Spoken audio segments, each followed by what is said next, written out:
La paix commence avec moi, avec vous, avec nous tous. Aujourd'hui, des millions de personnes endurent d'immenses souffrances du fait des conflits. Leurs vies sont déchirées par la mort, la destruction et les déplacements. Depuis 75 ans, les soldats de la paix des Nations Unies s'efforcent de sauver et de changer des vies et d'aider les pays à emprunter le chemin difficile qui mène du conflit à la paix et au progrès. La première mission de maintien de la paix des Nations Unies a été déployée en 1948 au Moyen-Orient, où les observateurs militaires de l'Organisation des Nations Unies, chargés de la surveillance de la trêve, continuent de travailler aujourd'hui pour contribuer à la stabilité de la région. Plus de 2 millions de soldats de la paix, originaires de 125 pays, ont participé à 71 opérations, apportant une contribution tangible aux personnes dans le besoin à travers le monde. L'Afrique, les Amériques, l'Asie et le Pacifique, l'Europe et le Moyen-Orient. Les soldats de la paix sont des gens ordinaires, ils travaillent dans des conditions dangereuses et difficiles pour obtenir des résultats extraordinaires. Au fil des ans, leurs mandats ont permis de prévenir les conflits, protéger les civils, faire progresser les solutions politiques, promouvoir les droits de l'homme, soutenir les processus démocratiques, y compris les élections, renforcer les capacités des institutions de l'État et veiller à ce que les femmes et les jeunes dirigent et participent à la résolution des conflits et au processus de paix. Les conditions dans lesquelles opèrent les soldats de la paix sont plus dangereuses aujourd'hui que jamais. Il est plus difficile de rétablir la paix dans un contexte de tensions politiques mondiales croissantes. Les conflits sont plus complexes et la crise climatique frappe encore plus durement les communautés déchirées par la guerre. Une montée de la désinformation alimente la violence contre les soldats de la paix et nos partenaires. Le drapeau bleu emblématique est désormais la cible d'attaques délibérées. Malgré ces défis, les soldats de la paix persévèrent aux côtés de nombreux partenaires dans la poursuite collective de la paix. Le maintien de la paix des Nations Unies est une entreprise remarquable de multilatéralisme et de solidarité internationale. Mais il ne peut pas répondre à tous les besoins et à toutes les attentes.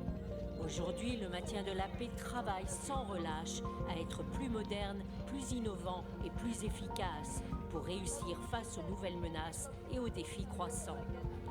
Depuis 75 ans, le maintien de la paix des Nations Unies sert et soutient des millions de personnes prises dans des conflits catastrophiques. Plus de 4000 soldats de la paix ont perdu la vie en servant sous le drapeau de l'ONU. Leur contribution ainsi que le courage et l'engagement des 87 000 soldats de la paix qui servent aujourd'hui nous inspirent et nous rappellent qu'il faut agir parce que la paix commence avec moi, vous et nous tous. We'll start in about a minute or just as soon as the video is over. On va pouvoir commencer, je pense. Tout le monde est là? Oui, on me fait signe que oui. Bonjour, bonjour tout le monde. Bonjour à toutes et à tous. Merci d'être avec nous. Merci donc d'être avec nous pour ce débat intitulé 75 ans de casque bleu, construire des opérations de paix innovantes et efficaces pour l'avenir. Un débat co-organisé avec le Bureau de maintien de la paix de l'ONU. Le tout premier déploiement de casque bleu date de 1948. Le rôle de cette mission était de surveiller l'application de l'armistice entre Israël et ses voisins arabes, Égypte, Liban, Transjordanie et Syrie. Les casques bleus qui portent ce nom en référence à la couleur bleue de leur casque ou de leur béret. On en a un posé sur la table, Sadou Koivu se présentera plus tard. Donc c'est cette référence à la couleur bleue de leur casque pour les distinguer des autres forces belligérantes impliquées dans les conflits. Ce ne sont pas des militaires de l'ONU puisque l'ONU ne possède pas d'armée proprement dite.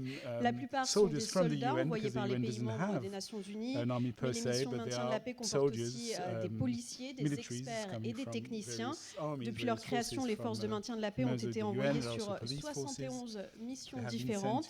12 sont actuellement en cours, dont 6 en Afrique. Et on sait la mission de la MINUSMA au Mali qui se terminera à la fin de l'année. Vous pouvez normalement les voir sur les cartes, la carte qui se trouve sur les écrans de côté. Ces missions doivent aujourd'hui faire face à des défis croissants, des conflits complexes, des critiques ou encore une désinformation endémique. Dans un monde de plus en plus fragmenté, comment les moderniser et s'assurer de leur efficacité?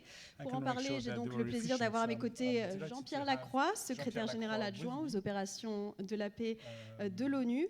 Vous occupez ce poste depuis 2017 après 25 années d'expérience politique et diplomatique, notamment dans le domaine des organisations multilatérales et onusiennes.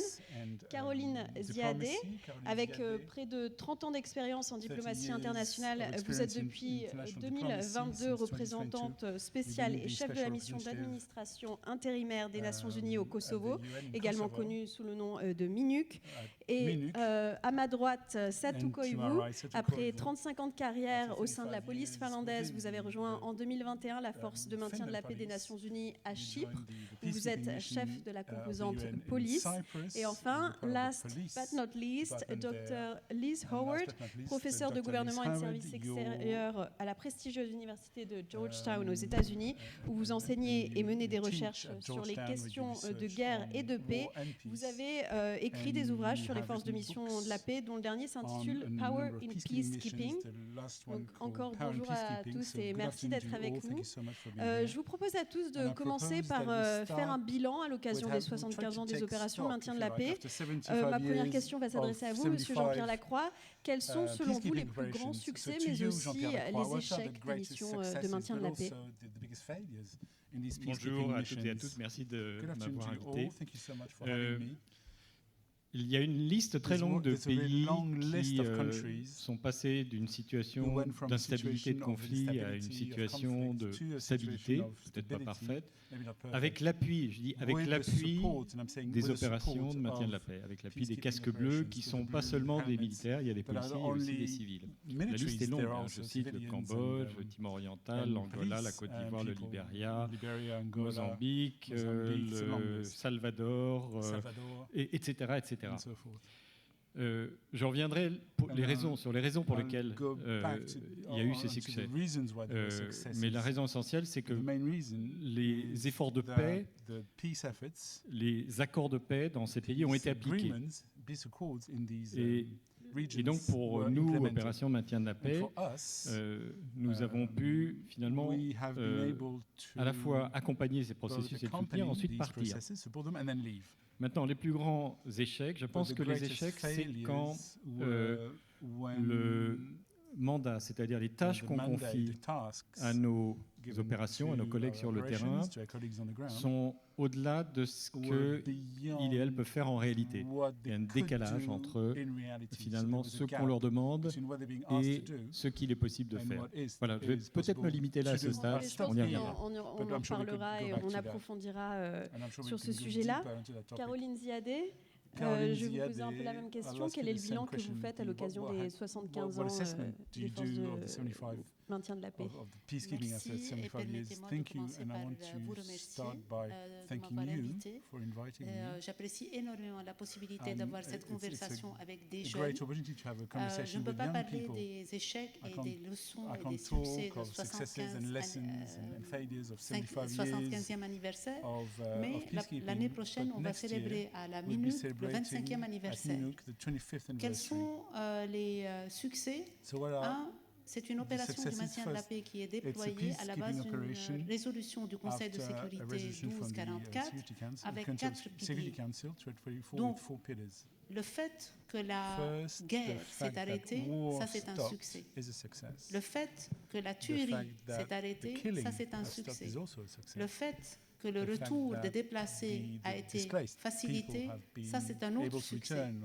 Le fait que les partis restent engagés dans un processus politique facilité par l'Union européenne, ça c'est un autre succès. Maintenant, je ne peux pas me permettre de parler d'échecs. Je n'ai pas encore fini ma deuxième année à la mission, mais je peux vous dire du setback, un peu de retrait. il y a une érosion de la confiance au niveau de la confiance dans la mission. Donc, le succès de la mission dépend de l'acceptabilité des autorités et du peuple, là où nous sommes déployés. C'est pour cela que la mission va continuer à renforcer les messages ancrés dans la confiance, ancrés dans les dialogues, ancrés sur les priorités des jeunes, renforcer le rôle des jeunes et des femmes, affirmer l'état de droit et le respect des droits de l'homme. Je vais m'arrêter là. Merci. Et on reviendra plus précisément sur les différents éléments que vous avez déjà abordés. Satu Koivu, la force de maintien de la paix des Nations Unies à Chypre, je vais le préciser, a été créée en 1964 afin de prévenir toute reprise des combats entre les communautés chypriotes grecques et chypriotes turques. En l'absence d'un règlement politique à la question de Chypre, cette mission demeure sur l'île, notamment pour surveiller les lignes de cessez-le-feu et la zone tampon, ainsi que pour entreprendre des activités humanitaires. Et je vais vous laisser nous en parler un peu plus aussi concrètement sur le terrain. Voilà, quelle est la situation. Okay, thank you. Also, it's a great pleasure for me to be here today to participate and speak to this honorable audience. So I serve in Cyprus, UN peacekeeping operation, where our mandate is very old one. It's coming from 1964, and our main tasks there are preventing the recurrence of the fighting between the two sides. Then from Polish point of view, the main part of the mandate is to maintain the law and order and restoration of law and order inside the buffer zone. And then last sentence of the mandate is return to normal conditions. And how do we do that?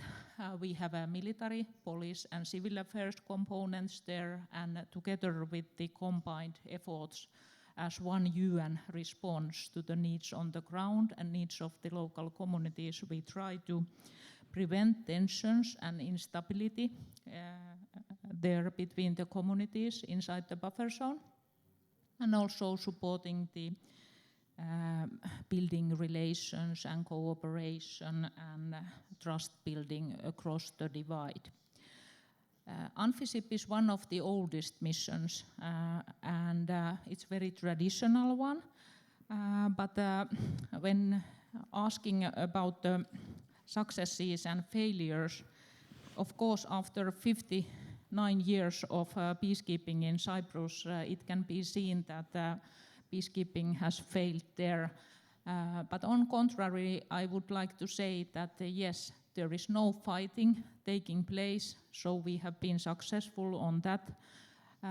Then also there are crossing points established between two communities on daily basis, and yearly almost 2 million people are crossing and engaging with each other from north to the south and south to the north. There are constantly more and more bicommunal events for people to do together things for youths, for women, for sports, for economics, and so on. So I feel that yes, we have been successful, but yes, it's a failure in that manner that we are still required to be there. Thank you. Merci Satu Koivu. Et Liz Thank you so much, ça fait des années Satu que vous Koivu. suivez Liz Howard, les you've been missions de maintien de la paix et vous avez travaillé peacekeeping sur leur missions évolution. Quel est le bilan que vous faites et si vous pouvez aussi nous parler un peu des years, as I réussites said, et and succès so what à is your l'occasion des assessment? 75 What ans? is the success and the failures of a department? I'll be speaking in English. I do understand. To have a professional conversation in English. So I just want to thank my fellow panelists. It's always interesting as an academic to hear from the people who are actually doing this work, and I really appreciate it. I also just wanted to thank the organizers and especially everyone behind the scenes who is making this event such a success. It's really extraordinary. Hats off to you. So, in terms of peacekeeping success and failure, I've been studying these issues for over 20 years now. And if we look at all of the multidimensional missions that have been concluded, about 2/3 of the time, the UN has successfully implemented its mandate and departed the country, and civil war has not resumed. War has not resumed. In other words, we're looking at a 2/3 success rate, which is very rare among forms of intervention. Of all the different forms of intervention, this is one that is actually working. We can measure success and failure in a lot of other ways also. So there are approximately 16 peer-reviewed studies now that show that peacekeepers correlate with fewer civilian deaths. So if we're looking at the question of whether UN peacekeepers are protecting civilians, academics, scholars, who actually generally don't speak with special representatives or the USG or police commanders, if you're just looking at the numbers, it is very clear that where there are peacekeepers, there's less civilian death, there are fewer military deaths, there's less spread of violence within a country, there's less spread of violence across borders. We see more democratic institutions emerging from civil war. We see more robust judicial systems. We see a greater growth of civil society than in places where there are no UN peacekeepers. In other words, there are a lot of positive benefits from UN peacekeeping, but this is not something we're doing anymore. The policymakers have decided that this is not something they want to do. So there hasn't been a new peacekeeping mission in 10 years. I'll leave it there. Thank you very much. Merci. Alors, on va passer peut-être so à voilà, les défis à relever aujourd'hui et à l'avenir. Monsieur Lacroix, vous en parlez un petit peu. Est-ce que, comment concilier les mandats définis à New York, au siège de l'ONU, avec la situation à laquelle vos équipes font face sur le terrain? Est-ce qu'il y a un décalage entre les missions, les mandats et les ressources attribuées? Is there a gap between what you're being asked to do and the budgets or maybe the missions that you're je pense que asked to do? Avant de parler des défis, mais je vais en parler bien sûr, d'ailleurs les autres membres du panel en ont parlé, il y a aussi des succès au quotidien. Au quotidien, il y a des cessez-le-feu qui sont préservés. Des cessez-le-feu qui sont préservés, ça veut dire que la guerre ne recommence pas. Au sud Liban, à Chypre, dans bien d'autres endroits. Et il y a des centaines de milliers de civils qui sont tous les jours protégés quotidiennement par nos collègues sur le terrain. Maintenant, les défis. Un des défis, justement, c'est qu'on a dans nos grandes missions un mandat spécifique de protéger les civils. Et les attentes de la part de la population, notamment, sont beaucoup plus élevées que ce qui est possible de faire en réalité. Pourquoi ? Parce que, d'abord, les moyens qui nous sont donnés sont importants mais insuffisants dans des territoires qui sont souvent énormes, sans route, avec des reliefs extrêmement compliqués,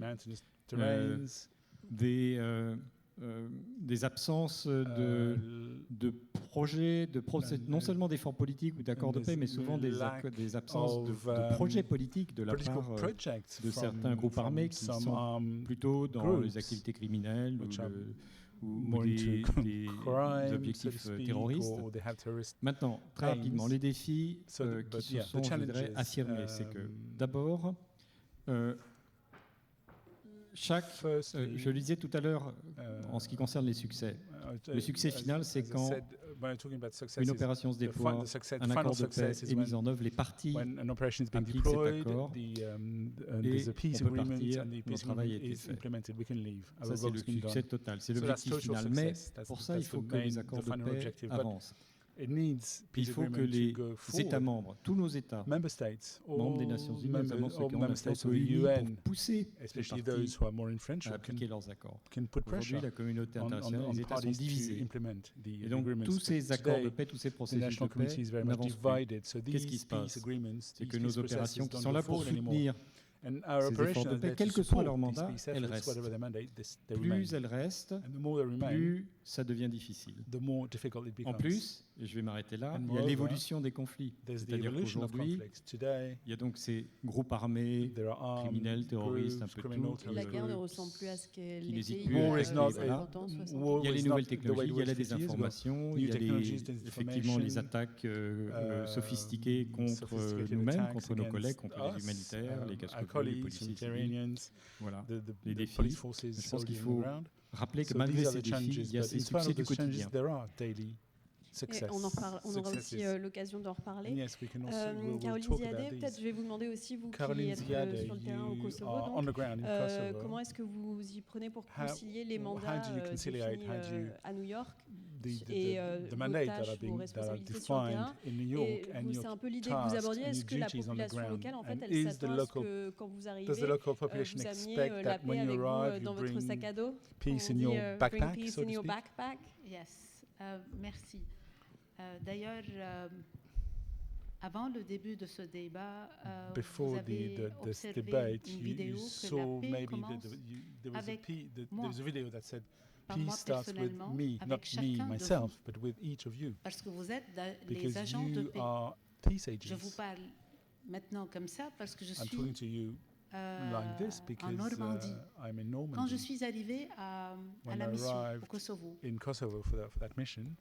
la mission n'est pas dans une position spéciale ou particulière. La mission, après 24 ans, 25 ans, est dans un environnement qui évolue. La nature du conflit a changé. Les personnes qui ont observé l'arrivée de la mission ont changé. Donc, ils étaient des enfants, ils ont grandi. Ils étaient à l'école, ils sont devenus des decision makers. Donc, ce qui nécessite une évolution dans l'analyse et l'administration de la mission. Parce que contrairement à toutes les autres missions, ma mission n'est pas renouvelable annuellement au sein du Conseil de sécurité. Je préside une mission avec un mandat ouvert depuis 1999. Le mandat sur papier est toujours à la base de 4 piliers, mais les réalités au Kosovo ont complètement changé. Donc, nous sommes à l'écoute. La cessation des hostilités et des opérations militaires ont eu lieu. Après notre arrivée, il y a un déploiement des forces de l'OTAN sous la 1244 aussi. Il y a le troisième pilier qui est le OSCE qui doit s'occuper des affaires communautaires au niveau des communautés.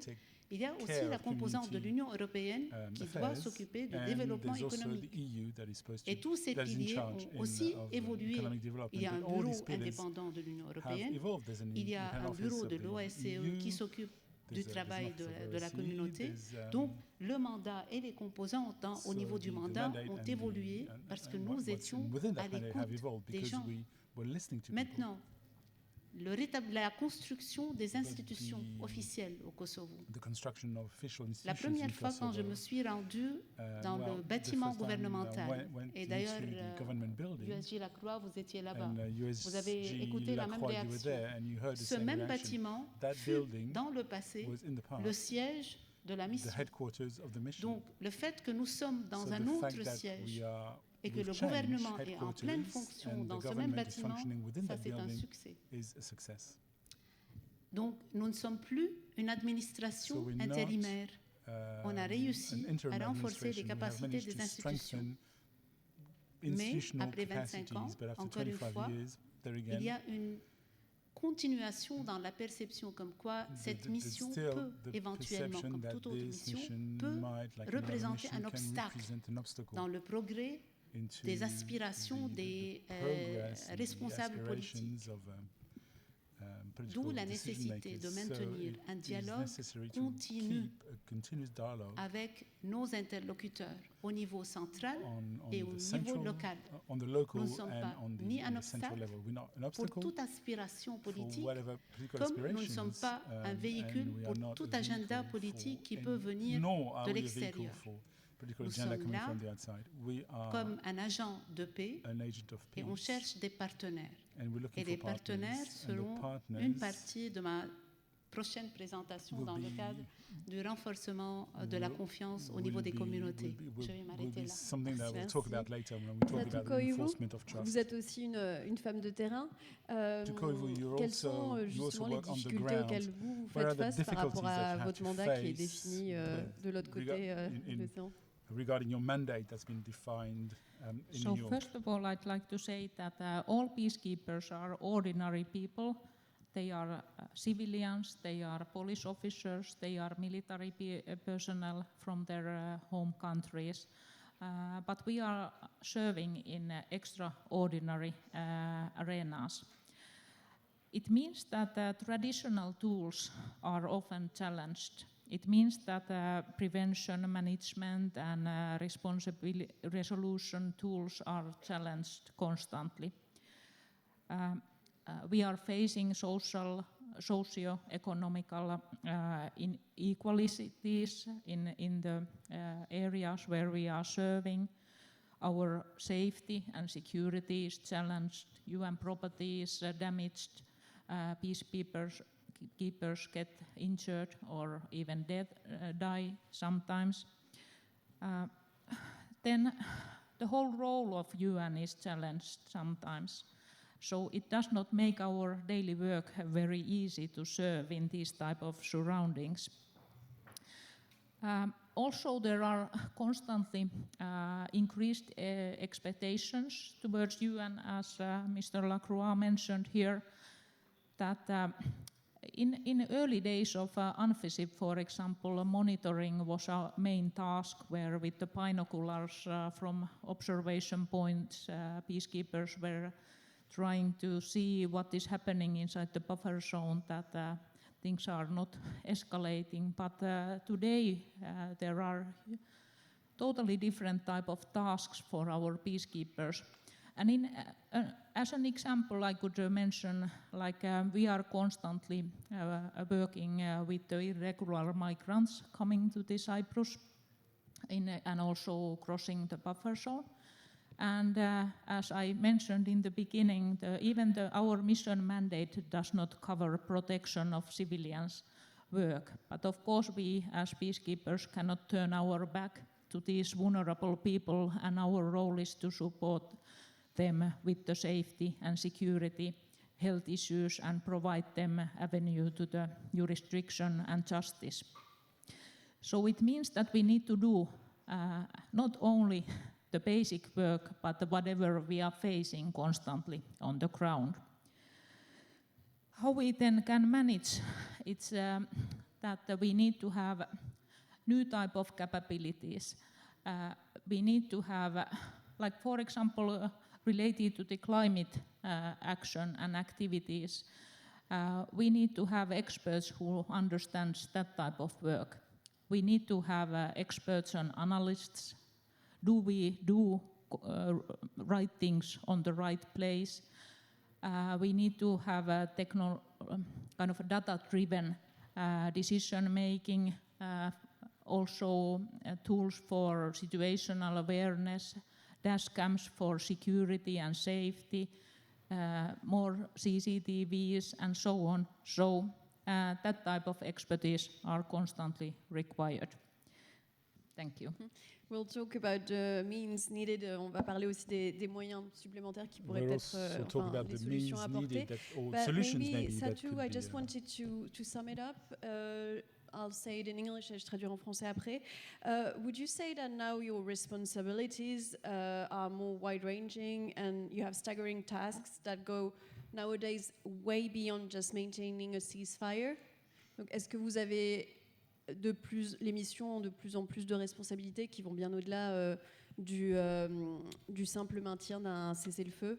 Et résumer peut-être pour le public qui comprenne bien voilà, comment ça se passe sur le terrain avec des exemples dont vous nous aviez parlé quand on a préparé ce débat. So maybe with examples you mentioned before. As I said, I think as peacekeepers, our main aim is to support and listen the needs of the communities and have response to those.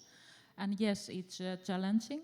But I feel that even small steps towards the right direction are a way forward. sometimes we are successful, sometimes not too successful, but as I also said that our mandate is very limited.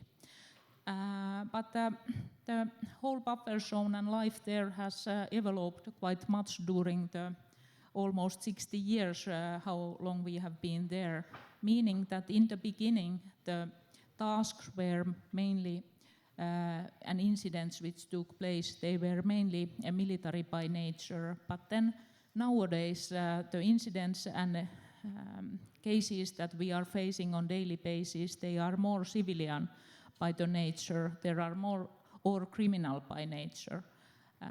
Organized criminals are benefiting always the areas where the conflicts are taking place and making big money of that. As I mentioned, human trafficking, for example, or drug smuggling are the cases where we meet almost on daily basis. So also mission has had to find new type of tools how to respond to these, and as commander and leader and part of the mission leadership, I feel that when we together with all expertise and all tools in our toolbox are utilizing our resources, these civilians, these military peacekeepers, these police officers, in integrated manner to respond to the needs on the ground, that makes us successful. Thank you. Thank you. Merci. Liz Howard, why and how would you say the mandates have become more and more broad and complex? De quelle manière et pourquoi les mandats ont, selon vous, évolué, pour résumer un peu sur ces 75 dernières années? Why have the mandates become more complex? Well, the member states ask for them. It's, the UN has to do whatever the member states ask of them. And so we have this phenomenon of the Christmas tree, is what they call it. Everybody has something that they want to put under the Christmas tree as some kind of gift in the mandate. And so they become longer and longer. I want to just say one thing going backwards to think about the successes and failures. And I don't know if we were planning on broaching this topic, but it's a difficult one to talk about. And I think we do need to do it at some point when we're talking about failures, which is the question of sexual exploitation and abuse. So we have, anywhere there are foreign troops deployed in a conflict zone, you see an increase of trafficking, which is what the police commander was just noticing. And that is true with peacekeeping also. So where we see peacekeepers deployed, we see more sex trafficking. In terms of sexual abuse, I think that I'm quite impressed from the outside at seeing how the Secretariat, the UN, has been trying to confront the problem of sexual abuse. It is something that is devastating for the people experiencing it, for the families. It goes against the very mission of what peacekeeping is. And so we have serious responses now, and I'm appreciative of that. Je vais justement demander du coup l'opinion de tout le monde parce que vous avez so apporté I want to ask everyone's sujet, opinion donc, because you les wanted to casques talk about bleus this. ont aussi été dans Peacekeeping l'actualité, ils ont forces aussi eu une mauvaise presse pour avoir commis des crimes et des abus sexuels. Je sais que vous avez pris des mesures aussi pour adresser ce problème. Quel commentaire vous souhaitez faire? Did you want to respond to this? D'abord c'est inacceptable partout, évidemment, mais ça l'est encore moins venant de personnes, qui peuvent être des militaires, des civils ou des policiers, qui sont là pour protéger justement les civils. Alors, c'est une minorité, une petite minorité, mais qui, en se livrant à ça, et d'ailleurs, je le signale, mais pas spécialement plus proportionnellement les militaires que les civils ou que les membres d'ONG ou que le... Mais ce qui nous intéresse, c'est notre problème à nous. Et une minorité qui se livre à ces actes détruit non seulement les victimes, mais détruit aussi tout le travail positif de tous les autres. Alors, je dirais deux choses. D'abord, on fait beaucoup. Merci Elise de le rappeler. On a d'abord pris des mesures, on a renvoyé en masse parfois des contingents entiers, des pays entiers d'ailleurs, parfois qui ne contribuent plus. On a élevé la question au niveau des premiers ministres, des présidents, des chefs d'État, chefs de gouvernement. On a un fonds de soutien aux victimes, on a des personnes qui soutiennent les victimes, on a aussi développé la capacité à la fois d'aller davantage sur le terrain pour mieux connaître les situations, mais aussi de permettre à tout le monde de porter à la connaissance des chefs de mission, même de manière anonyme, ce qui se passe. On a beaucoup à faire encore. Il y a aussi la demande de juger les responsables. Justement, on a beaucoup à faire et dans plusieurs domaines. Un, connaître mieux ce que nous ne connaissons pas, c'est toujours le problème. Aller vraiment partout. On a des missions parfois qui sont nombreuses et qui sont déployées dans des endroits très reculés. Parfois, c'est que des militaires, que des. Souvent, c'est que des. Enfin, en tout cas, quand c'est que des militaires, il y a un risque accru. Il faut qu'il y ait une diversité de personnel. Ça nous a amené parfois à fermer des implantations, même s'il y avait de la protection des civils dans ces endroits, parce qu'on a jugé que le risque était trop élevé par rapport aux bénéfices.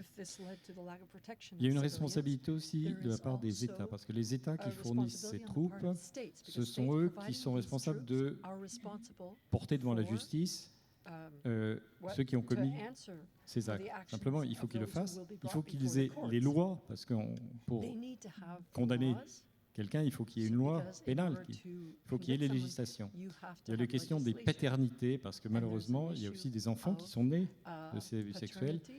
Et on fait, je dirais que c'est là où on est le plus en retard, parce qu'on fait beaucoup de travail auprès des pays dont des ressortissants se sont rendus responsables que ça.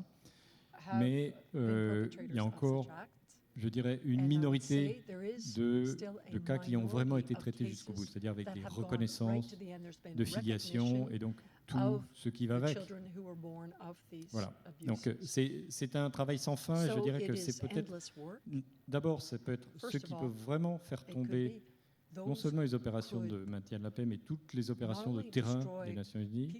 Numéro 2, c'est vraiment le dossier sur lequel il ne faut jamais se dire « Ok, on a un bon dispositif, il suffit de l'appliquer ». Il faut toujours qu'on soit dans un état de disruption, de disruptif. On voit que vous prenez les mesures pour adresser ces problèmes. Et parallèlement, j'allais dire aussi, au cours de ces dernières années, les casques bleus doivent eux-mêmes faire face à des attaques qui les visent et qui se multiplient. Je vais vous redonner la parole et après on aura aussi l'avis de tout le monde sur ce sujet. Je rappelle que plus de 4200 casques bleus ont perdu la vie alors qu'ils servaient le drapeau des Nations Unies. Oui, alors quand on travaille pour les Nations Unies, je dirais, même si on n'est pas casque bleu, on peut être. Il y a énormément de travailleurs humanitaires qui sont soit des Nations Unies, personnels des Nations Unies, soit des gens des ONG qui sont tués. Dans des pays comme le Sud-Soudan, la République centrafricaine, le Congo, le Mali. On a des casques bleus, soldats, des policiers aussi, et des civils. Et ça s'intensifie parce que aujourd'hui, le fait de travailler pour les Nations Unies ou d'avoir un casque bleu ne vous protège plus. Peut-être que c'était le cas il y a 20 ans ou 30 ans, mais les conflits, d'abord, sont exacerbés par les fake news et des informations. Donc c'est une arme, ça tue, ça crée des rumeurs qui sont souvent totalement fausses. Alors parfois, parce que les frustrations des populations, quand on ne fait pas tout ce qu'elles attendent, peuvent être ensuite, elles sont manipulées par ceux qui ont intérêt au chaos. Tous ces groupes armés qui profitent de l'exploitation des minerais illégaux, des trafics divers, et ceux qui les soutiennent, les responsables, certains politiques qui les soutiennent, ils ont intérêt au chaos. Donc, les fake news sont des armes. Les technologies, les attaques à l'explosif, peut-être demain les attaques drones. Donc, tout ça, ce sont les défis liés à l'évolution de la nature des conflits. Donc, avec à la fois ces groupes qui ont intérêt au chaos, qui ne veulent pas le retour de la paix, qui n'ont pas de projet politique. Pour eux, ça les arrangerait que vos missions quittent leur pays. L'évolution des moyens des conflits. Merci. Satou Koivu, vous voulez peut-être ajouter quelque chose parce que à Chypre notamment, il y a eu des attaques récemment contre des membres des forces de maintien de la paix. Do you want me to? I'll just say it in English. Maybe you would like to add something because there has been attacks recently against some members of the peace mission in Cyprus. Yes, thank you. So I feel that all peacekeepers are doing with their full heart the peacekeeping and serving for peace. But unfortunately, yes, we have had shooting incidents where our peacekeepers are shooted at. Luckily, no casualties. We have had these incidents where our personnel is challenged and pushed back. We have damage to UN properties with sites and so on. So, and also constantly the integrity of the buffer zone is challenged. And I believe that everyone who wants to wear the blue beret comes with that type of idea that they want to do their best, but they are also prepared for that it has risks when you are serving for peace. And of course, safety and security is priority as commander when I'm commanding operations on the ground and so on. We have preventive equipments for that and constantly these technological capabilities and equipment are helping us in our daily work, but the risk is always there and we cannot take that aspect away from our work. Merci. Caroline Ziadé, est-ce que vos équipes aussi font face à des menaces vis-à-vis de leur sécurité personnelle sur le terrain au Kosovo? Si vous permettez, je vais revenir en 2018. C'était la date de la dernière attaque contre un de mes collègues suite aux événements et tensions dans le nord du Kosovo. Mais le 29 mai 2023, il y a eu des manifestations devant les municipalités dans le nord du Kosovo où il y a eu durant 2 heures des attaques non contre les peacekeepers, les Blue Helmets, mais contre, rappelez-vous, je vous ai parlé du déploiement de 3700 soldats de l'OTAN. Donc en 2 heures, il y a eu 93 blessés. C'est difficile d'observer une opération du maintien de la paix attaquée et subir 93 injuries blessés en 2 heures. Parallèlement, donc ce sont des attaques physiques. Nos bureaux dans les mêmes bâtiments ont été attaqués. Donc les bureaux des Nations Unies ont été attaqués. Qu'est-ce qu'on peut faire dans ce cas-là? Certainement une déclaration condamnant l'usage de force contre les éléments du maintien de la paix. Ils doivent être protégés parce que leur devoir et leur obligation est de protéger et d'assurer la sécurité et la sûreté des civils. Donc, dans ce cas-là, c'était les civils qui attaquaient les forcekeepers. 2, il faut envoyer toujours des lettres de protestation aux autorités, parce qu'il y a une responsabilité, il y a quelqu'un qui doit être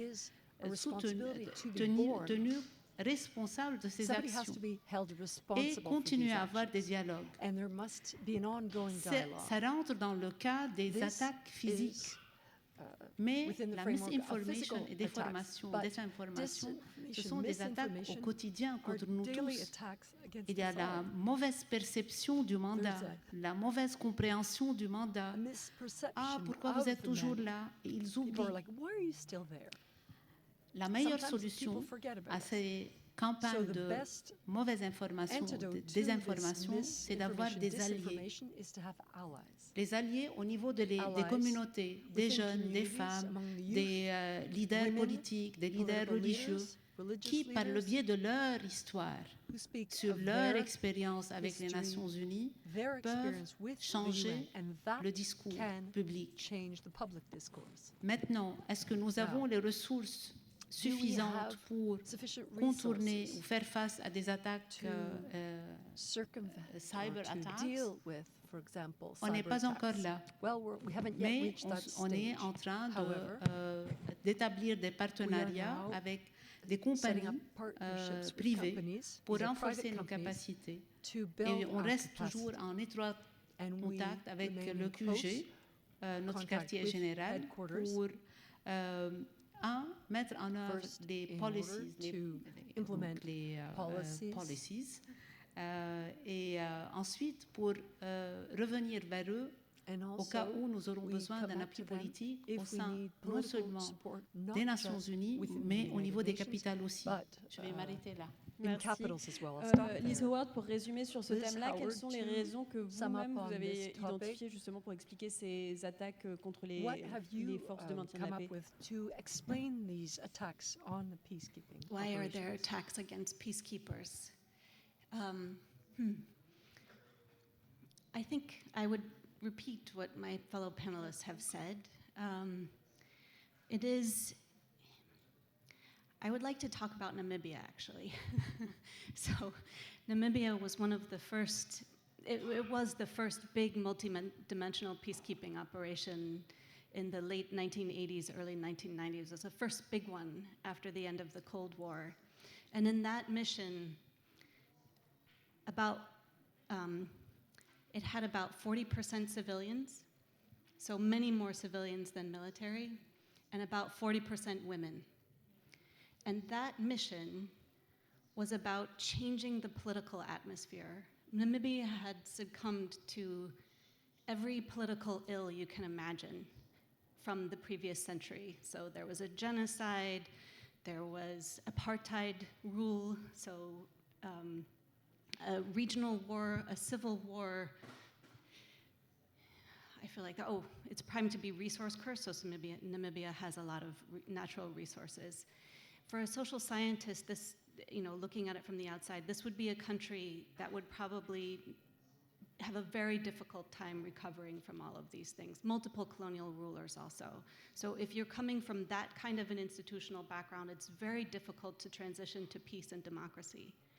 But with this it was a brief external intervention that focused really on political attitudes, on listening to Namibians, going out to farms and to churches and to schools, talking to Namibians, hearing directly from the people what they expected of the peacekeepers, and then having peacekeepers convey what was possible from the outside, that this kind of very low-level interaction between Namibians and peacekeepers, often between civilians, that changed the political atmosphere in Namibia.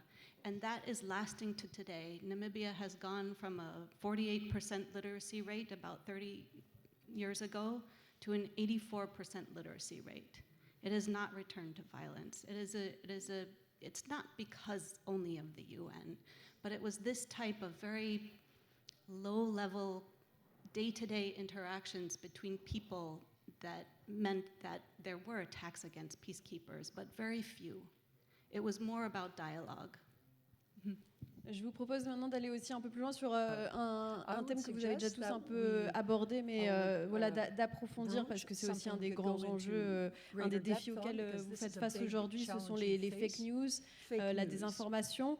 De quelle manière elles compromettent vos missions sur le terrain, et est-ce que vous avez des moyens d'y remédier? Bon, les fake news, la désinformation, c'est vieux comme le monde. Sauf qu'aujourd'hui, avec les réseaux sociaux, c'est complètement différent. Et dans un contexte de conflit où on a donc à la fois souvent une frustration de la population parce que leur situation ne s'améliore pas, ou en tout cas la situation de tout le monde ne s'améliore pas autant que chacun et chacune pourrait espérer, parce qu'il y a une opération de maintien de la paix et que certains par ailleurs donc, ont intérêt à ce que la situation ne s'améliore pas. Ça fait une combinaison très propice pour les fake news. Parfois, il y a d'autres facteurs ou des intervenants extérieurs qui ajoutent encore dans ce mix toxique. Et c'est souvent délirant, c'est-à-dire qu'on a accusé des peacekeepers au Mali d'avoir fait sauter un pont qu'on était en train de réparer. On nous a accusé de livrer, très souvent, de livrer des armes, nos peacekeepers livrent des armes aux groupes armés, etc. La réponse. D'abord, changer d'état d'esprit. La communication, plus que jamais, est devenue une arme. Et donc, l'état d'esprit doit devenir proactif, c'est-à-dire c'est la meilleure défense, on le dit, c'est l'attaque, c'est être constamment dans une communication proactive sur ce qu'on fait, la valeur ajoutée, nos réalisations, nos efforts, mieux détecter les signaux faibles, parce que les fake news, elles commencent à bas bruit et puis elles se développent et ensuite elles couvrent l'ensemble du spectre. Être aussi mieux intégré, c'est-à-dire avoir dans nos missions, notamment nos grandes missions, on a des gens qui s'occupent de la communication, il y a des porte-paroles, il y a des équipes communication stratégique. Notre effort tendrait à ce que tous ceux qui font partie de la mission participent, chacun, les militaires, les civils, les humanitaires, à l'effort de communication et apportent aussi des éléments sur à la fois les risques, mais aussi les histoires positives, les cas très nombreux tous les jours où les gens ont été protégés, sauvés, etc., etc. Je m'arrête juste 2 mots encore. Ce que ça veut dire, c'est d'abord des outils technologiques différents et aussi la capacité finalement de les utiliser et de changer ou d'adapter finalement la réponse à ces défis. Ça veut dire, une exigence en matière de formation ou de reformation de ceux qui s'occupent de la communication. 2, une exigence de réseau, mettre tout le monde, bien ancrer l'idée que la communication proactive, la lutte contre les fake news, des informations, c'est une priorité. Et numéro 3, des moyens techniques. J'ajoute qu'on a aussi un problème avec les plateformes. Et ça, c'est un problème qui met beaucoup de temps à réagir et à retirer les fake news qui ont le temps de circuler sur Facebook. Exactement, surtout dans des pays où finalement il y a très peu de... D'abord, parfois Facebook est l'unique source d'information. Et ça, c'est pas au niveau simplement des opérations de maintien de la paix. Les Nations Unies en tant que telles ont un dialogue avec les plateformes pour essayer de les inciter à être quand même plus vigilantes sur les messages qui passent sur les réseaux sociaux.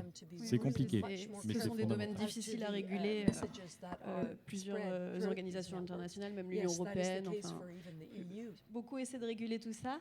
Caroline Ziadé, peut-être que vous avez des exemples concrets justement qui vous sont arrivés où vous avez dû faire face à des fake news concernant votre mission. Oui.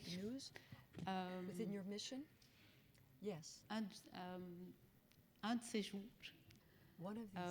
il y a eu un article dans Geopost accusant un de mes collègues d'être un espion russe. Ça, c'était sur un réseau social. Et on a essayé de prendre contact avec la personne concernée parce qu'avec le background de la guerre en Ukraine, c'est risqué d'être accusé d'être un espion russe. Donc, mais on a toujours trouvé des solutions. Il faut faire des exercices de clarification et rappeler les gens des faits.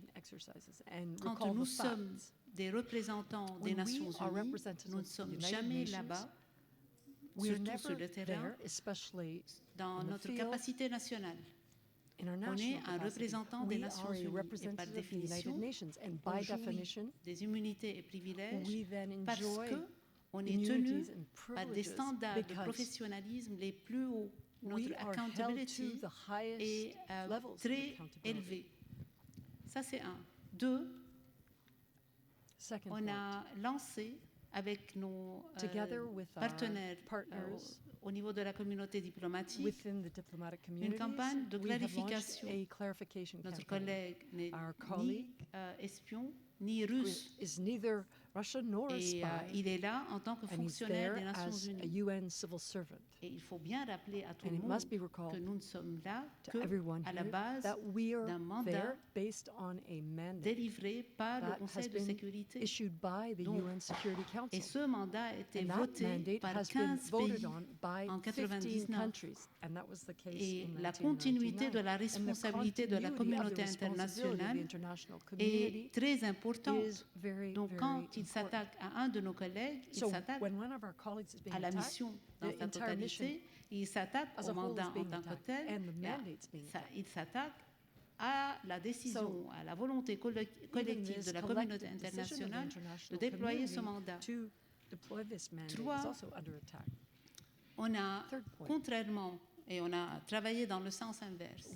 On a pris contact avec des autres plateformes et réseaux sociaux.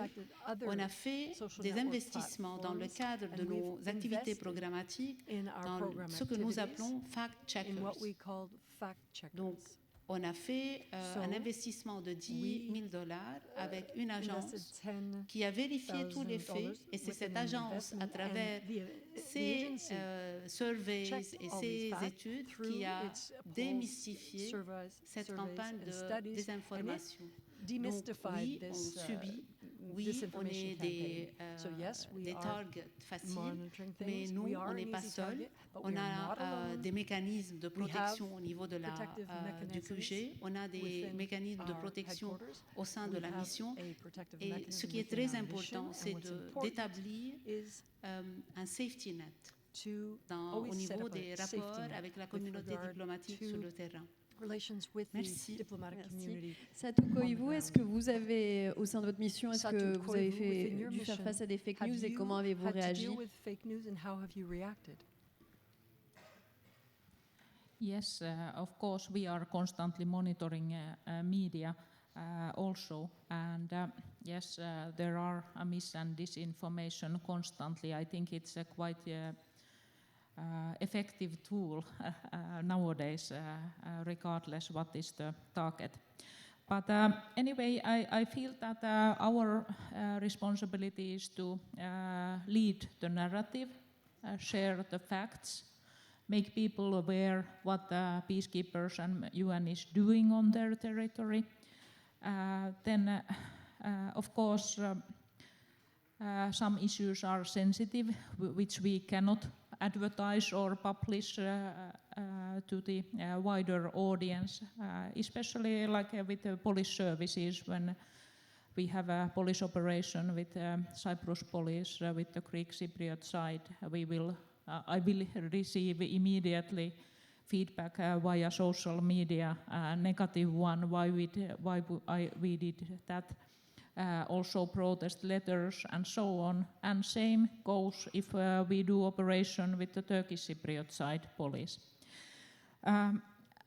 This fake news and challenges, in my opinion, it's a kind of how we can answer to that is to focus on the performance of us. UN peacekeepers' performance needs to be constantly evaluated. People need to be well trained. They need to know what they are expected to do. And all our actions needs to be transparent and accountable in everything what we are doing on the ground. Thank you. Thank you, merci. L'une des solutions justement pour faire face à ces fake news, c'est de gagner la confiance de la population. Vous en avez déjà tous un petit peu parlé, mais je voudrais que vous me disiez quelles sont les mesures concrètes, ce que vous faites sur le terrain pour gagner la confiance des populations locales et des organisations avec lesquelles vous travaillez, ce qu'on appelle le trust building en anglais. Je vais peut-être donner la parole à Caroline en premier, et comme ça on change un peu l'ordre des temps de parole. On va tous. Merci. pour revenir à la question sur l'évolution du mandat, et comme mon mandat n'a pas évolué, et comme il y a un des défis, c'est l'érosion de la confiance, en 2023, on a commémoré le 5e anniversaire des efforts dans le cadre du Trust Building. Et pourquoi on a fait ça? Parce que la mission, étant consciente de l'évolution de l'environnement de travail, a décidé d'organiser un Trust Building Forum à Ljubljana, en Slovénie. Nous avons invité 135 personnes dans différentes spécialisations. Ils ont travaillé sur ce qu'ils veulent voir, comment ils vont voir le Kosovo dans 5 ans. Ils sont sortis avec 135 recommandations, à commencer par le multilinguisme, les langages, la communication, la religion, le développement économique, la communication et le travail, le rôle de la femme et la jeunesse. 5 ans après, on a marqué le 5e anniversaire dans un événement qui a été préparé par eux pour reprendre ou pour retirer les leçons des 5 dernières années et pour commencer tout un processus. On était très chanceux parce que c'était une occasion durant laquelle USJ Lacroix nous a visités. Il a vu de vive, il a écouté de vive voix, il a observé la contribution des représentants de la société civile. C'était au niveau social, parce que la mission a décidé de se concentrer ou d'adopter une approche centrée sur les peuples, pour eux et avec eux. La culmination de cet événement, c'était l'inauguration d'un centre de dialogue. Dans le langage du kosovar, il est appelé Barabar Center, le centre de tout pour tout. Quel était le rôle de la mission? Encore une fois, on était à l'écoute de 2 NGOs, une organisation kosovare albanaise et l'autre, une organisation kosovare serbe. Ils se sont mis d'accord pour lancer ce centre de dialogue. Ils ont senti un besoin pour avoir suffisamment d'espace pour avoir des discussions sérieuses, difficiles, pour trouver des solutions communes. Tout ça, c'est le Confidence Building Major. Lors de cet événement, le 11 mai, ils ont lancé et annoncé 10 principes de Trust Building. Et ces 10 principes de Trust Building, c'était des principes résultant de plusieurs tables rondes au niveau de tout le Kosovo. Pas simplement à Pristina, ni dans le nord, dans tout le Kosovo. Donc, ce sont les Nations Unies à its best. C'était pour eux, par eux et avec eux. Maintenant, pourquoi Pristina et non pas le nord? Et pourquoi le Grand Hôtel? Parce que le Grand Hôtel, parlant de sexual exploitation, le Grand Hôtel, durant la guerre, était lié avec les rapes, les viols, avec tout ce qui a été abus par les militaires. Donc, ces 2 NGOs ont voulu réhabiliter l'hôtel, changer la perception, et tout ça dans le cadre d'une réconciliation avec leur histoire. C'est un effort commun. Donc, on a appuyé cette initiative.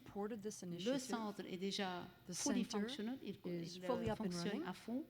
Le dernier événement était sur une exposition d'imagerie. Et malgré les difficultés avec le Premier ministre, il est venu pour observer cette exposition. Indirectement, c'était le résultat du travail des Nations Unies à l'écoute des besoins du peuple et en étroite collaboration, et tout ça dans le cadre du Positive Legacy. C'est comme ça que nous regardons nos efforts dans le trust building. On a plusieurs raisons, exemples aussi, mais je vais m'arrêter là. Oui, on va donner la parole à Satou Koivu pour que vous puissiez aussi nous dire quelles sont les actions que vous menez pour gagner la confiance de la population.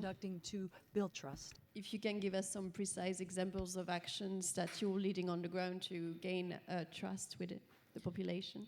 Okay, so I strongly believe that trust building is a kind of a path towards wider confidence building between the parties of the conflict, and that's why it's important that the peacekeepers are supporting that aspect as well.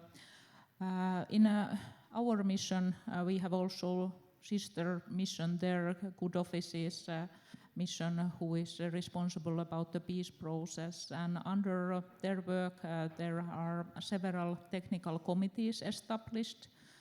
I'm also chairperson of the Technical Committee on Crime and Criminal Matters.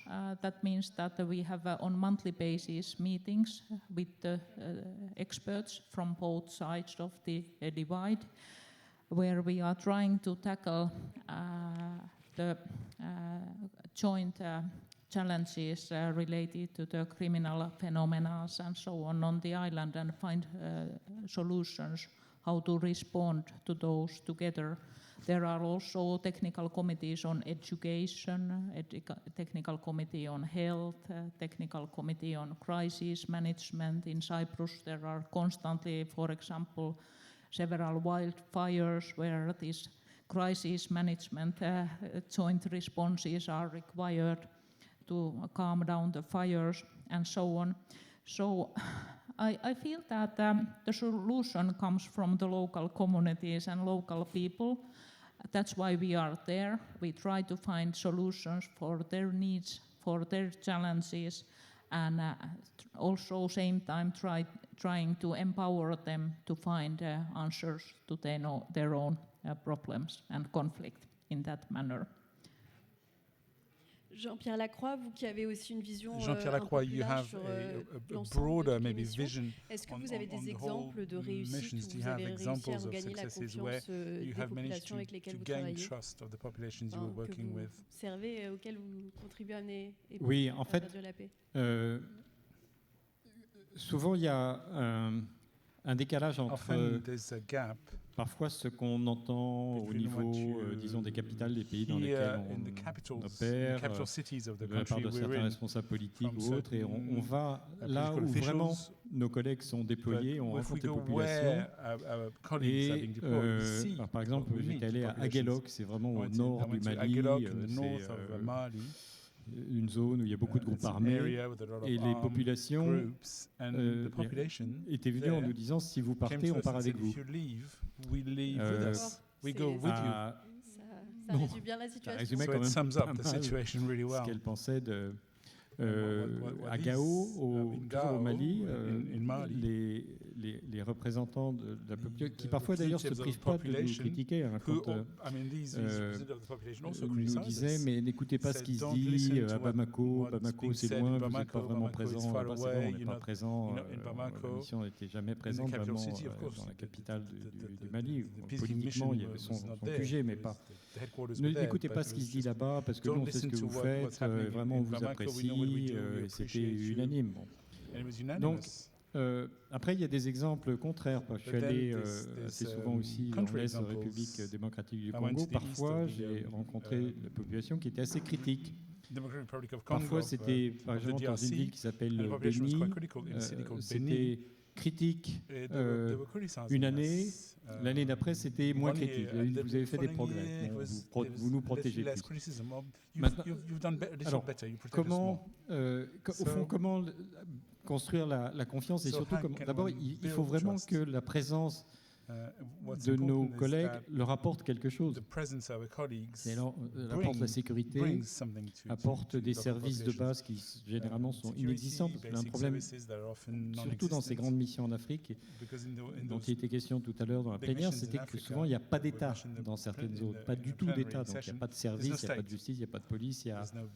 Donc si on leur apporte un peu de sécurité, même plus qu'un peu, des services, de l'aide humanitaire, si on permet aux acteurs humanitaires de venir, là on construit la confiance. Alors, mais il faut faire plus. Il faut évidemment expliquer pourquoi on est là. Et il faut être sûr qu'on touche toute la population dans son ensemble. Et là, je voudrais insister sur le rôle des femmes dans les opérations de maintien de la paix. C'était mon prochain sujet, donc c'est bien. Vous lancez la prochaine question. D'accord, j'en parlerai plus tard.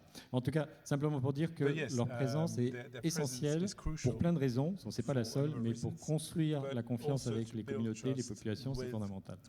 Je vais vous laisser garder le micro parce que je voulais justement vous parler de cette question. On va encore aborder 2 thèmes avant de passer aux questions du public.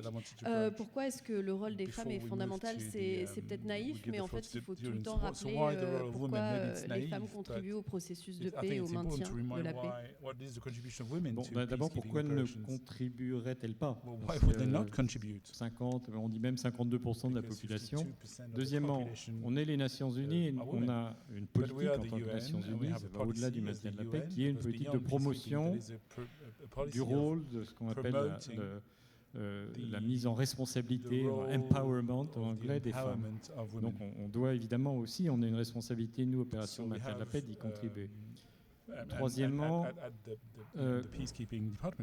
nos opérations, nos missions, elles doivent refléter la réalité des communautés dans lesquelles elles travaillent, avec lesquelles elles travaillent, où il y a forcément 50% à peu près de femmes et d'hommes. Parfois, d'ailleurs, il y a plus de femmes, parce qu'il y a des populations vulnérables qui peuvent être souvent en majorité des femmes, avec des enfants.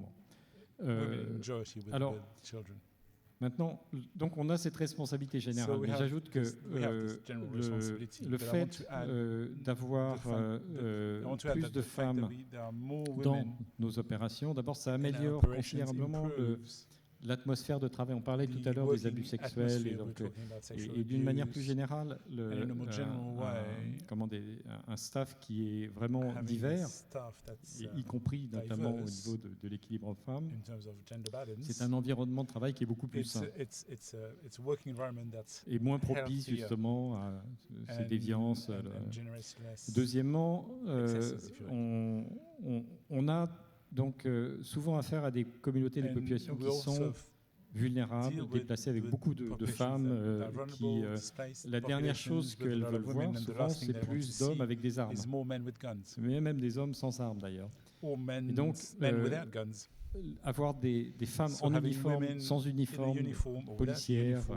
Vous en avez un bon exemple à votre droite. Ça, c'est fondamental et c'est une question d'efficacité aussi, parce qu'à partir du moment où on construit davantage la population, les liens avec la population, non seulement on peut travailler mieux, on peut avoir plus d'informations et on peut donc davantage détecter les menaces qui pèsent sur ces populations. Donc, alors j'ajoute qu'on veut aussi faire la promotion du fait qu'on accueille des femmes dans tous les métiers. On a des pilotes d'hélicoptères. On a des ingénieurs, des femmes qui conduisent des bulldozers. Enfin, voilà, on veut aussi montrer que ce n'est pas juste pour une raison particulière. C'est pour toutes les raisons qui justifient qu'on poursuive justement cette politique de promotion des femmes. Merci. Liz Howard, vous qui travaillez aussi justement depuis des années sur les questions de guerre et de paix, quelle peut être la contribution des femmes? Pourquoi c'est important de les impliquer dans les processus de paix? I have to speak about statistical studies again, because that's what I know more than the field. And we have a variety of statistical studies that show that when you include women in peace processes, there are better results. I'll also just note that the more women in UN peacekeeping operations, the less sexual exploitation and abuse you have. It's not to put the onus on women. You can't ask women to solve all the problems, but there is this finding. And there is also a finding, we know in wars that it's not just about killing. Sexual violence is a part of war now. It's a weapon of war. It's a weapon of war, and it's not just... devenu une arme de guerre. Right. C'est une arme de guerre, et c'est pas seulement contre les femmes non plus. And it's not only against women. It's against both boys and girls. And that, there are 3 studies now by different teams, different funding sources. They're double-blind statistical studies. So I don't know who's judging the study, and the people who are judging the study don't know who wrote the study, right? So it's a double-blind peer review. And they all show that where there are more UN peacekeepers, and especially more civilians, you see less less use of sex as a crime of war. And so that is, that's an important finding. We have 2 members now of the Security Council who are not particularly interested in hearing about this. Go ahead, you can clarify it for the audience. But I'll ask you to be very brief because we are running out of time. Yeah, okay. I'll say 2 things. So when we're talking about the mandates, Russia and China have generally been taking out the provisions that concern gender and also that concern human rights. And so I would suggest, as one way to think about moving away from this situation, is to ask the General Assembly to start coming up with peacekeeping mandates. That was originally the way the first blue helmets were deployed in 1956, was not at the request of the Security Council, it was at the request of the UN General Assembly. And I think most countries in the world see that peacekeeping is a beneficial tool. It's not always perfect, there are problems. But if we move the decision-making from the Security Council to the General Assembly, I think we might have more of a chance of seeing more peacekeeping and better peacekeeping. Caroline Ziadé, je vous voyais acquiescer. Peut-être je vais vous demander à toutes les deux brièvement quels sont, d'après votre expérience, quels sont les bénéfices justement d'avoir des femmes intégrées dans les missions de maintien de la paix. Écoutez, je préside une mission où le pourcentage des femmes au niveau des D1 et D2, directeurs, première catégorie, directeur, deuxième catégorie, on est aux alentours de 75%. Donc on a dépassé la parité.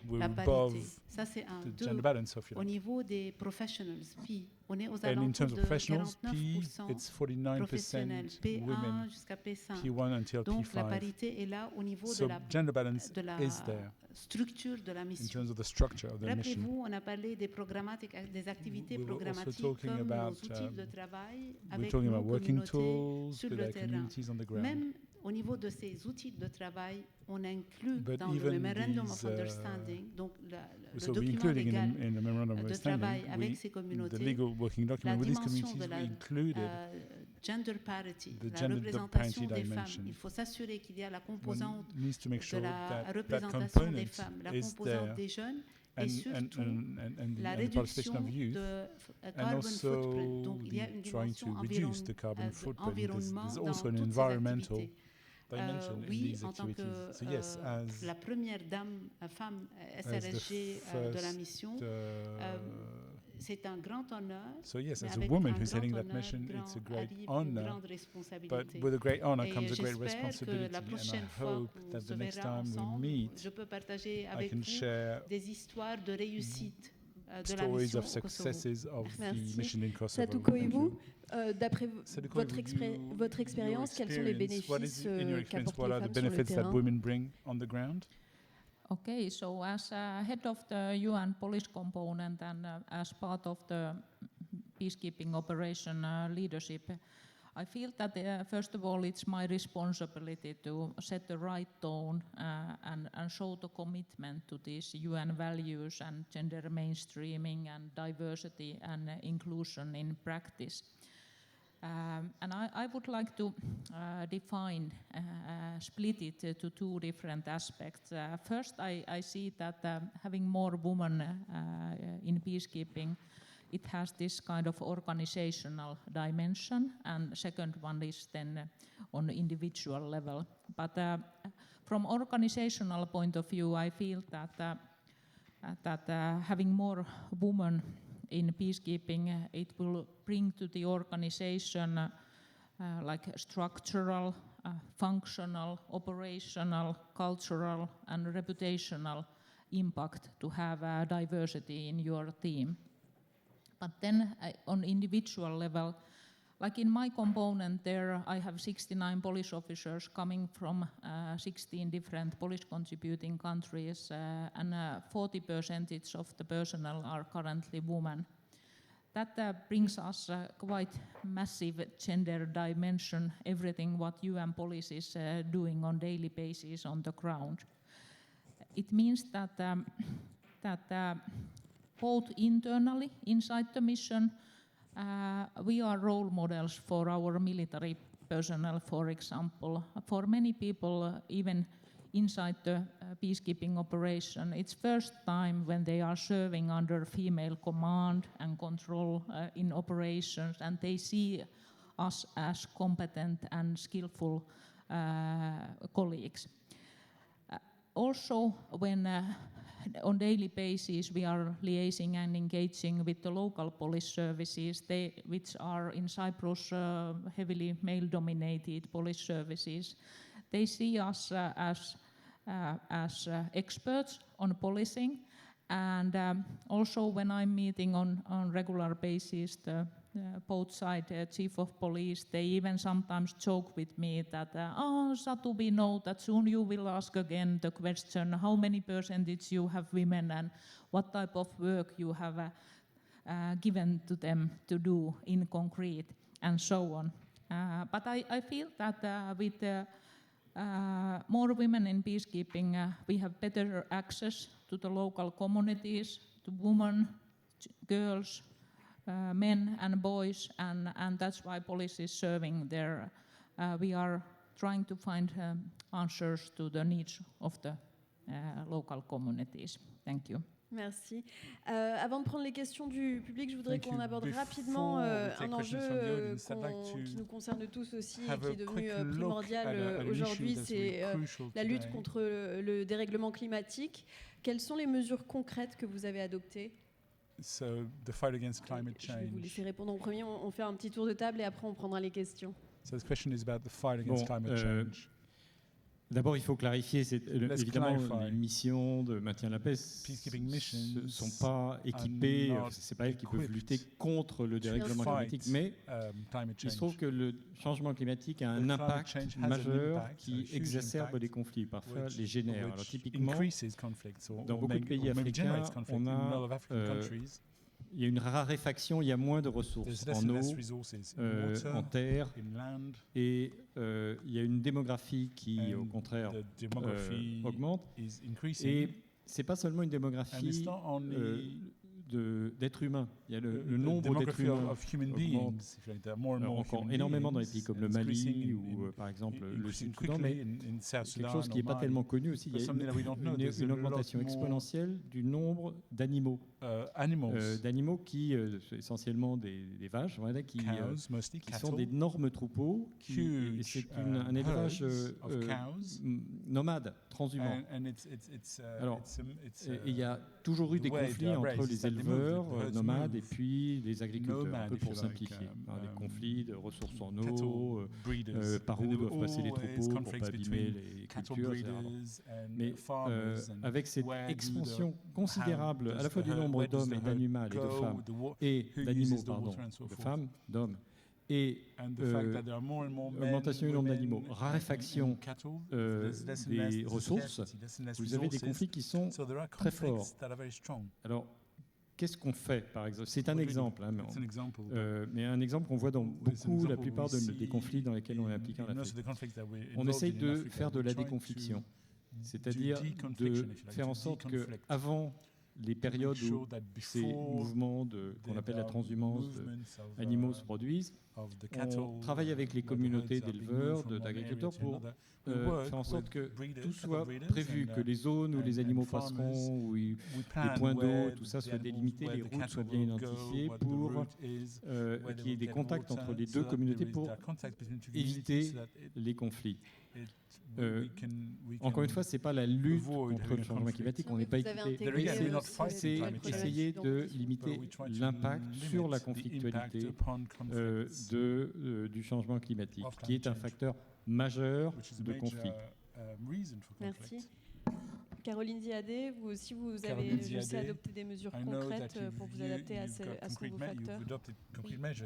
Nous sommes toujours inspirés par les directions du QG, mais au niveau de la mission, on a installé des panneaux solaires qui génèrent 27% de la consommation de l'énergie, donc on a allégé la pression sur le réseau du Kosovo. Ça c'est un. Deux, on a réduit à moitié la consommation d'eau et l'usage d'eau au niveau de la mission. Comme j'ai déjà mentionné, le facteur de l'environnement est incorporé dans chaque activité programmatique. On va essayer d'augmenter du 27% à 40% la consommation, la génération de l'énergie via les panneaux solaires. Et de point de vue stratégie, on a adopté une stratégie pour l'environnement au niveau de la mission pour 3 ans. Et je vais m'arrêter là. Oui, je vais passer la parole à Satou Koivu qui mène aussi des actions concrètes sur le terrain. If you can give us a few examples of what you do on the ground to adjust to climate change. Yeah, so of course as part of the UN peacekeeping we are committed also on climate actions and all peacekeeping operations want to reduce their footprint on the ground and we are committed on the positive legacy and renewable energy. But to say something what we do in concrete, though these issues are not kind of inventing a wheel again, minor issues, but from daily life. For example, we are utilizing reusable water bottles in a hot environment where we are serving. It's quite massive amount to reduce the single use of plastics. We also have a mission have installed solar panels, bought hybrid vehicles, constantly following water and electricity usage of the mission. But then on the ground, our peacekeepers, like police officers, we are sending messages to promoting of the compliance of the rules and regulations related to the illegal activities like illegal hunting, illegal bird poaching. And we even have established a special project for baby owls for their nesting, which is quite nice and a positive message where we are utilizing reusable ammunition boxes for their nests, and then that project has become so successful that nowadays it's spread towards the whole island. And also farmers are very pleased because they do not then need to utilize those pesticides against animals harming their farms and so on. But it also, as part of that, those activities are community outreach projects. We are doing cleanups for turtle beaches or illegal dumping is very popular in Cyprus, and also cleaning up together with the local municipalities the buffer zone areas from those oil barrels or concrete waste or animal carcasses that people are dumping there.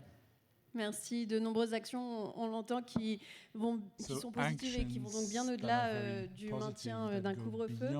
Il nous reste très peu de temps, donc on va prendre les questions du public. Je crois que Monsieur là-bas va donner le micro. Si vous souhaitez poser une question, vous pouvez lever la main. On a une question. On a été complet sur le sujet. Bon, alors, s'il n'y a pas de questions, je vais peut-être poser... Ah, monsieur, voilà.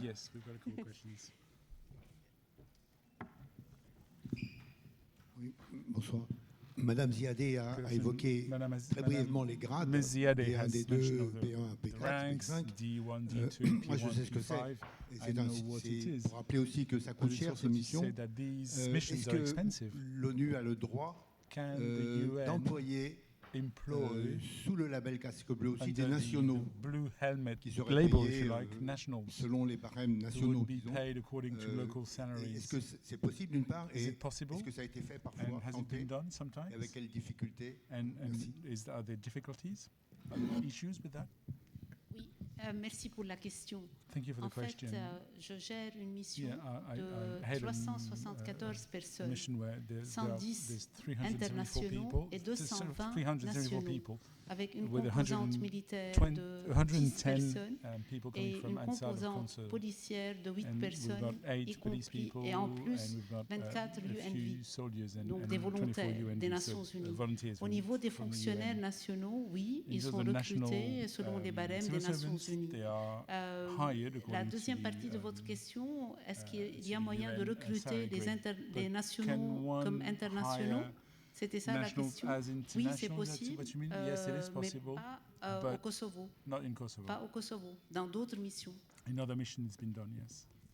J'espère que c'était clair. Est-ce qu'on a d'autres questions? Je crois que... Bonjour, tout d'abord, merci pour votre présentation, c'était très intéressant et bravo pour ce que vous faites. J'ai une question, je sais bien que l'ONU ne peut pas être partout, mais qu'est-ce qu'il aurait fallu, par exemple, pour que l'ONU soit en ce moment en Arménie, enfin au Haut-Karabakh, où il y a for the UN to be in Armenia or the High Karabakh, where there's no one. On a du mal à comprendre. It's hard to understand. On comprend bien sûr pour le Kosovo, pour Chypre. For Kosovo and Cyprus, where there are UN forces. Qu'est-ce qu'il aurait fallu pour qu'il y ait des casques bleus représentés au Karabakh? Bon, merci pour la question parce que c'est un point important, c'est comment sont créées ces opérations. Elles sont créées par les États membres. Et c'est le Conseil de sécurité des Nations Unies, donc 5 membres permanents, États-Unis, Russie, Chine, France, Royaume-Uni, 10 membres élus pour des mandats de 2 ans. Donc 15 pays qui créent en votant un texte, ça s'appelle une résolution, qui définit le mandat de telle ou telle opération. Puis après, chaque année ou parfois tous les 6 mois, il faut revoter pour étendre le mandat. Qu'est-ce que ça veut dire? Ça veut dire qu'il faut que ces États soient d'accord pour créer une mission de maintien à paix. Maintenant, le Conseil de sécurité, comment ça fonctionne? Pour qu'un texte soit adopté, il faut qu'il y ait 9 votes positifs sur 15 et aucun, je dis bien aucun vote négatif d'un des 5 membres permanents. Ça s'appelle le droit de veto. Ça veut dire que la Russie, les États-Unis, la Chine, mais aussi la France et le Royaume-Uni, par leur seul vote négatif, même s'il y a 14 autres votes positifs, peuvent empêcher l'adoption d'une résolution et donc empêcher par exemple la création d'une opération de maintien de la paix. C'est la raison pour laquelle il y a effectivement beaucoup de situations où on pourrait avoir une présence de crise, une situation de crise où on pourrait imaginer une présence sur le terrain des Nations Unies, y compris peut-être sous la forme d'une opération de maintien de la paix, mais ça ne se fait pas. Alors j'ajoute que il y a quand même un élément qui est assez fort, même si on ne peut peut-être pas le considérer comme absolu. S'il s'agit par exemple d'un conflit entre 2 pays et que l'un des pays refuse une telle opération, on peut dire en théorie, c'est vrai, le Conseil de sécurité pourrait imposer cette opération, mais après, ça ne suffirait pas parce qu'il faut bien que ensuite les personnels se déploient sur le terrain. Il faut qu'ils aient des visas, ne serait-ce que ça. Il faut qu'ils puissent travailler avec les autorités des pays où ils sont. Donc en réalité, le consentement des États hôtes, ce qu'on appelle le consentement des parties en langage des Nations Unies, est aussi essentiel. C'est une autre condition. Donc voilà ce que je peux vous répondre sur le plan général. Je pense que ça s'applique aujourd'hui à une situation comme l'Arménie, l'Azerbaïdjan, il y a d'autres situations. Merci. On a une autre question là-bas. Est-ce qu'il y a au niveau des missions des restrictions au niveau du nombre de casques bleus envoyés? Peut-être répondre, monsieur. Is there a limit to the number of people sent out? Is there like a reflection about the number of blue helmets that are being sent on the ground? There are no blue helmets being sent right now. I mean, no new ones, right? So there have been several conflicts in Colombia, Yemen, Sudan, Libya, where maybe 15 years ago there would have been peacekeeping missions, but now there are no blue helmets being sent, and we see the results. So for the numbers, it depends on the mission. But there are 4 very big ones, and now there are only 3 very big ones. Peut-être que Monsieur Satou va compléter. And always the Security Council makes the decision what is the strength of the mission. And like in UNFICYP, for example, we have a certain limitation how many military peacekeepers we can have. And with police component, we are authorized to have 69 police officers there. So. And maybe how is that decided? Why 69? Pourquoi est-ce que ce choix 69 policiers? On peut se poser la question. Comment est-ce que les évaluations sont faites? How do you evaluate how many police officers you need, for example, within the mission? Of course, the basics should be, everything should be based what are the needs on the ground, but anyway, it's political decision. It's kind of consensus decision. And sometimes it's not matching directly what are the requirements on the ground, but that is the limitation and the rule and decision which we obey. Monsieur Lacroix, est-ce que vous voulez ajouter quelque chose? Justement, comment est-ce qu'à New York sont décidés les effectifs qui sont envoyés sur le terrain de chaque mission? Au départ, en général, avant de décider la création d'une opération, le Conseil de sécurité, encore une fois, c'est lui qui décide, nous demande des recommandations. Et donc, on répond, ça s'appelle, on fait un rapport, en fait, qui essaye d'expliquer ce que pourrait faire cette mission et qu'est-ce qui serait nécessaire. Et ensuite, le Conseil de sécurité décide, en prenant en compte en général ces recommandations, mais aussi d'autres facteurs qui peuvent être soit des facteurs liés aux positions politiques des différents États membres, mais aussi des considérations budgétaires, parce que ces missions, alors, leur budget total pour toutes les missions, c'est à peu près $6 milliards par an cette année, un peu plus de $6 milliards. Évidemment, c'est beaucoup, c'est un nombre important. On aimerait bien tous avoir $6 milliards. Bon. Mais ça représente 0,5% des dépenses militaires mondiales annuelles. Donc c'est un excellent rapport qualité-prix. Ça résume bien la situation aussi. Je vais vérifier si on a une dernière question. Bon, on va en prendre encore 2 et après je pense qu'on va nous faire quitter la salle. Donc, on vous écoute, mademoiselle. Bonjour à tous déjà. Je voudrais savoir qu'est-ce qui vous a donné envie de faire ce métier. La question s'adresse peut-être un peu à tout le monde. Je vous demanderai brièvement de répondre. Do you want to start? We'll go through everyone. Before I... What made you want to join the UN peacekeeping? I am by training a career diplomat who was specialized in multilateralism. I didn't do anything except multilateralism in my whole career. So because I come from a post-conflict country, I really had an appreciation for what the UN can do. I'm from Lebanon. So we have one of the oldest UN mission UNSO, and one of the largest UN missions, UNIFIL. So I know, I had first-hand experience what the UN can do in a post-conflict situation. And I think, because I was sitting in the council when the 1701 resolution was adopted regarding the reinforced deployment of UNIFIL, I think it was time for us as Lebanese to give back to the international community. So it's a kind of appreciation for all what the UN did for my country, and it's time for me to give back. And I hope I'm doing a good job. Thank you. Thanks. Liz Howard, maybe why are you so passionate about the UN peacekeeping? Qu'est-ce qui vous passionne? Pourquoi avez-vous choisi comme thème d'étude les missions de la paix, justement? So when I was about your age is when I was introduced to UN peacekeeping, and I wanted to study why it failed, because it seemed at the time that peacekeeping was only failing. But then when I started digging and studying peacekeeping from the outside, from an impartial point of view, it turned out that it was actually working pretty well. And that's why I continue to work on it. It's the only tool that I know of that's actually working to help resolve conflicts in an active and important way. And that's why I think it's important to continue either studying it or actually doing it. Thanks for the question. Satu Koivu?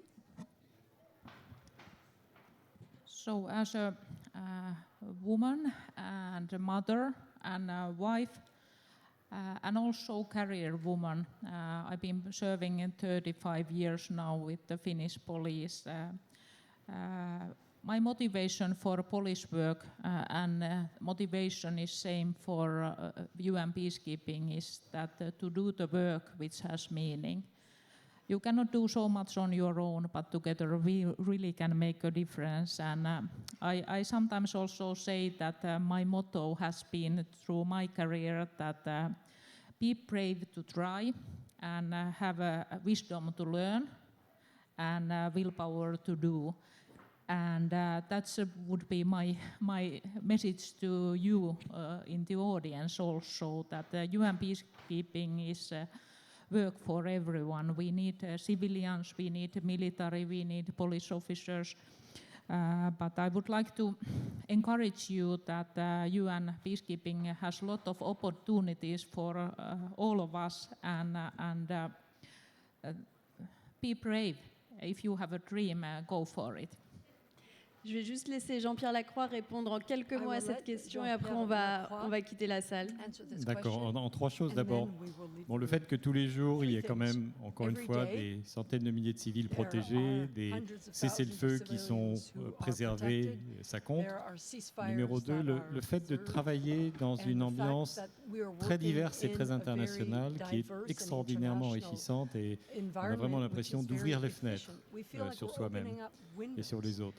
Et troisièmement, ce mélange assez unique de choses très politiques, très politiques, et de choses aussi très concrètes, parce que dans notre travail de tous les jours, tous, on parle à la fois de règlements politiques et de questions très sensibles, politiques, et puis on parle parfois d'hélicoptères qui tombent en panne et il faut les réparer. Voilà. Merci à vous quatre d'avoir été avec nous. Et merci à vous tous d'avoir été avec nous. Je vous invite aussi à aller voir, si vous ne l'avez pas déjà fait, l'exposition Inside Out qui célèbre justement toutes ces femmes et ces hommes qui travaillent pour la paix depuis 75 ans. C'est une campagne qui a été créée en collaboration avec l'artiste photographe J.A.